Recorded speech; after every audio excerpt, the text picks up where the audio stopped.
It can happen in an instant.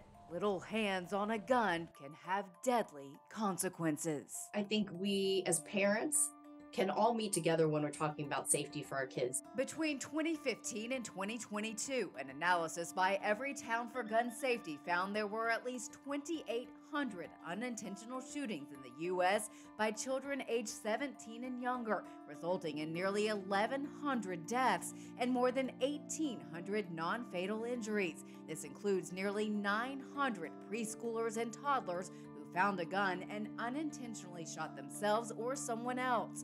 The American Academy of Pediatrics says it's critical to have a conversation on gun safety with other parents before your child goes on a play date. Blame it a little bit on your kid.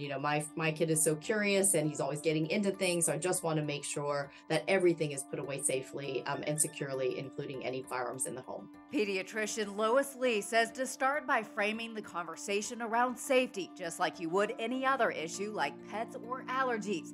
Use non-judgmental language. If guns are present, ask how the firearms are stored. The most secure way is to have the firearm and the ammunition separated and locked away separately. But if that's really not something that a family can do, there are ways that you can secure your gun with a lockbox or a safe. If you feel uncomfortable with any answers, choose another neutral place for your kids to play. Or maybe invite the child over to your house. For Health Minute, I'm Andy Gaither.